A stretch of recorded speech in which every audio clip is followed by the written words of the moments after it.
In 1970, Elvis Presley did something that shocked thousands of people in a Las Vegas showroom. He stopped mid-song, walked to the edge of the stage, and confronted a drunk heckler who had been taunting him all night. But what happened next wasn't what anyone expected from the king. It was something so unexpected and deeply human that it left the entire audience in stunned silence. What could Elvis have possibly said or done that transformed a moment of pure confrontation into something that people are still talking about over 50 years later? The Las Vegas International Hotel showroom pulses with electric energy as cigarette smoke swirls through beams of golden stage light. It's August 1970, and the air conditioning struggles against the desert heat, and the collective breath of the entire audience packed into red velvet seats. Ice cubes clink against whiskey glasses, while waitresses in sequined outfits weave between tables, their heels clicking against polished floors in a rhythmic heartbeat pattern. The anticipation is thick enough to cut with a knife, lingering in the atmosphere like humidity before a thunderstorm. Elvis emerges from the wings in his iconic white jumpsuit, the fabric catching every spotlight as rhinestones scatter rainbow fragments across the walls and ceiling. The crowd erupts into thunderous applause that seems to shake the very foundations of the building, reverberating through the floor and up through the souls of every person present. Women scream his name, while men nod in respectful acknowledgement of witnessing greatness unfold before their eyes. Flashbulbs pop, resembling tiny explosions, capturing moments that will become treasured memories for decades to come.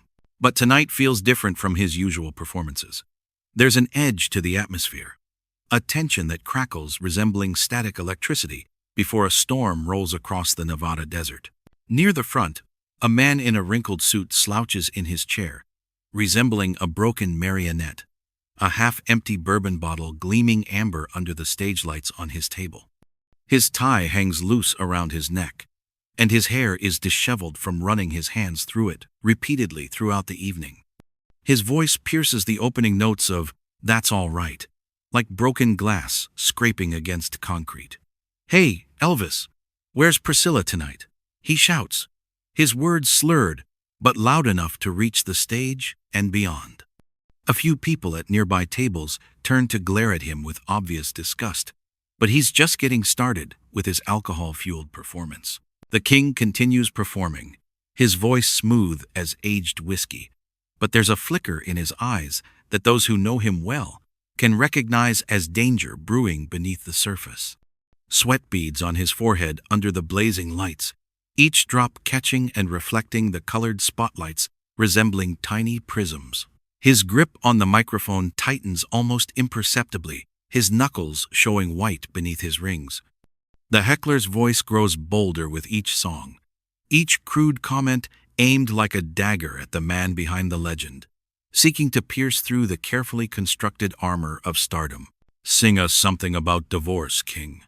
The words hang heavy in the air, poisoning the atmosphere, contaminating the sacred space between performer and audience. Other patrons begin shifting uncomfortably in their seats, torn between their reverence for Elvis and their growing irritation at the spectacle unfolding before them.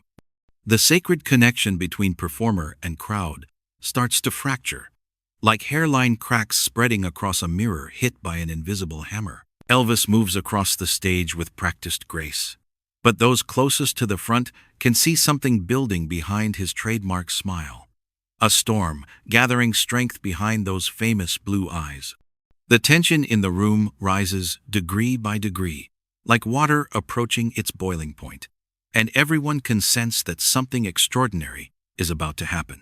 Behind the glittering facade and carefully constructed charm, Elvis carries the weight of a crumbling personal life that threatens to suffocate him with each passing day.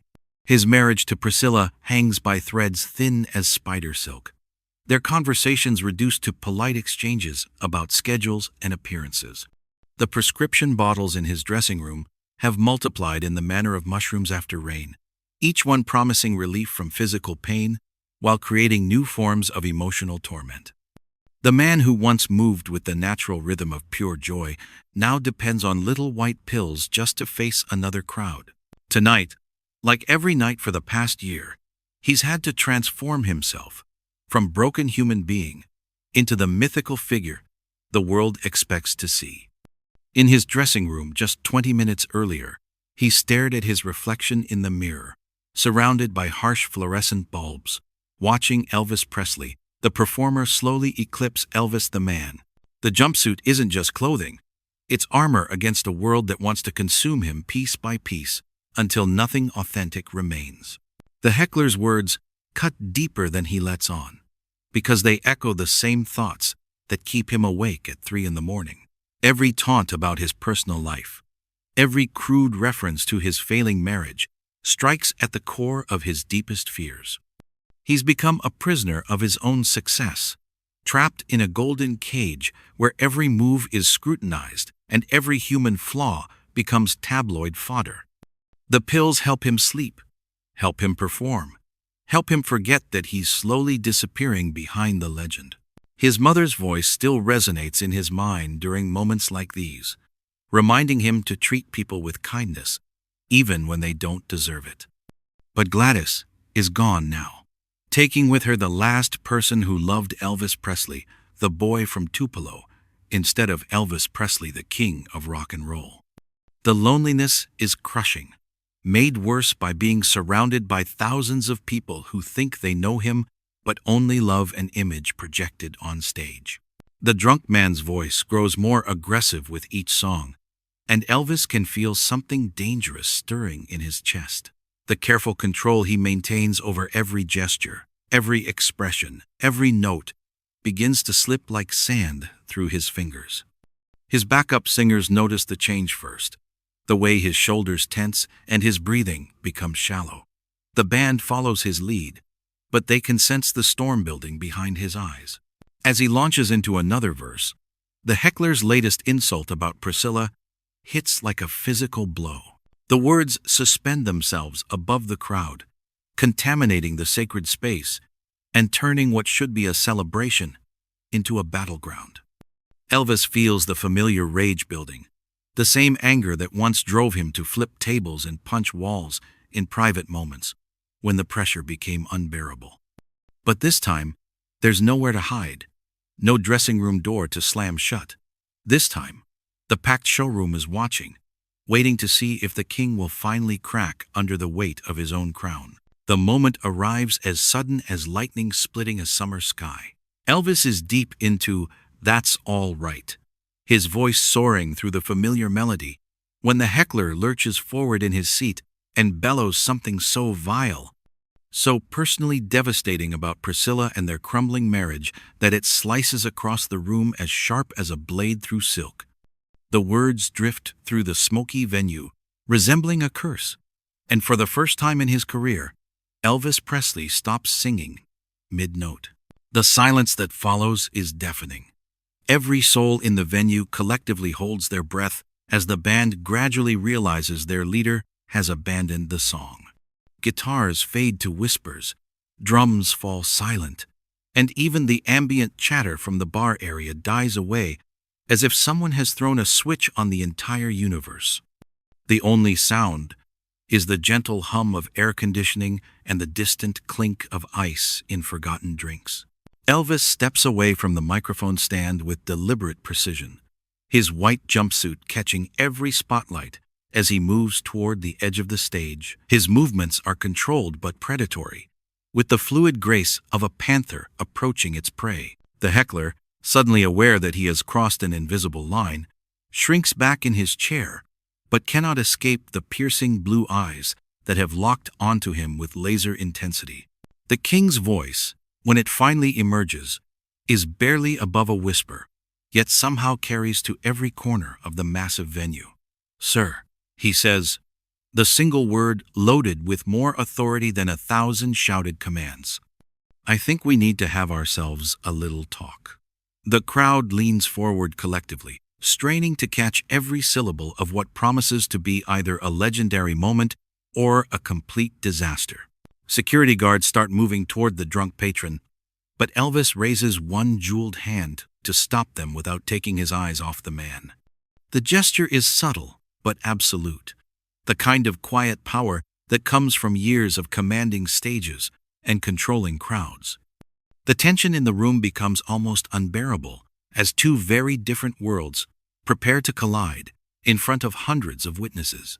The heckler tries to stand but stumbles slightly, his earlier bravado evaporating under the weight of Elvis's unwavering stare.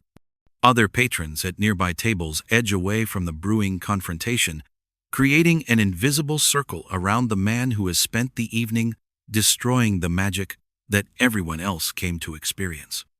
The air itself seems to vibrate with potential energy, as the moment before thunder rolls across an empty plain. Elvis takes another step closer to the edge of the stage, his hands relaxed at his sides, but his entire body radiating the kind of raw intensity that made him a legend. The showroom lights seem to dim everything, except the space between performer and heckler, as if the universe itself is focusing all attention on this singular moment.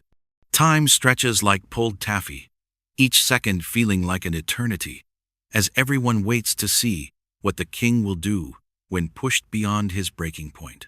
Instead of unleashing the fury that everyone expects, Elvis does something that defies every assumption about confrontation and power. His voice, still barely above a whisper, but carrying absolute authority, penetrates the quiet with unexpected gentleness. "Come on up here, friend," he says, extending his hand toward the drunk man. "I think you've got something you need to get off your chest, and maybe we can help each other out." The invitation hovers between them like a challenge and an embrace simultaneously. The heckler stares up at Elvis with confusion and dawning recognition of what's being offered. Not punishment, but something far more dangerous: genuine human connection.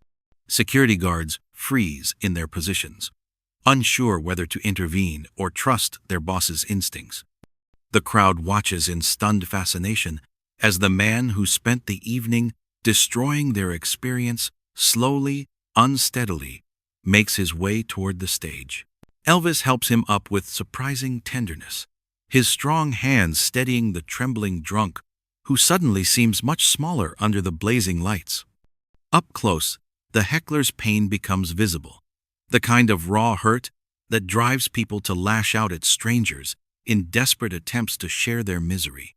His eyes are red-rimmed, not just from alcohol, but from tears he's been fighting all evening. "What's your name, son?" Elvis asks. And when the man mumbles Charlie, the king nods as if this is the most important information he's ever received.